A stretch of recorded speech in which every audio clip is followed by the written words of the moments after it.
நாங்கள் ஒரு தடவை காஞ்சிபுரத்தில் சங்கர மடத்தில் சாப்பிட்டோம். அப்போ இந்த கீரை கூட்டு பரிமாறினா ரொம்ப நல்லா இருந்தது. அதுக்கப்புறம் நான் இதை அடிக்கடி ஆற்றுல பண்ணுறேன். எல்லாருக்கும் ரொம்ப பிடிச்சிருக்கு. வாங்க இதை எப்படி பண்ணலாம் அப்படின்னு பார்க்கலாம். நம்ம கீரையை நல்லா பொடியாக நறுக்கி போட்டு வேக வச்சு எடுத்து வச்சுக்கணும். ஒரு கடாயில் கொஞ்சம் தேங்காய் எண்ணெய் விட்டு தனியா, கடலைப்பருப்பு, உளுத்தம்பருப்பு, காஞ்ச மிளகா, வெந்தயம், மிளகு இதெல்லாம் போட்டு ஒரு வறுத்துட்டு அதுலேயே கொஞ்சம் புளியும் போட்டு வறுத்துக்கணும். அதுக்கப்புறம் கொஞ்சோண்டு சீரகத்தை சேர்த்து அடுப்பை அணைச்சிட்டு வறுத்து ஆற வச்ச பொருட்களையும் தேங்காயையும் ஒரு மிக்சியில் போட்டு நல்லா அரைச்சிக்கணும்.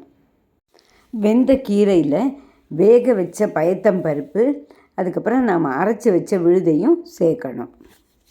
தேவையான உப்பு சேர்த்து கலந்து ஒரு 2 நிமிஷம் கொதிக்க விட்டால் போதும்.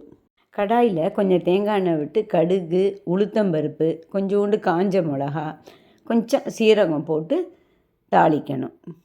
கீரையில் தாளித்ததை போட்டு கொஞ்சோண்டு தேங்காய் எண்ணெய் விட்டு கலந்து எடுத்து வைக்கணும்.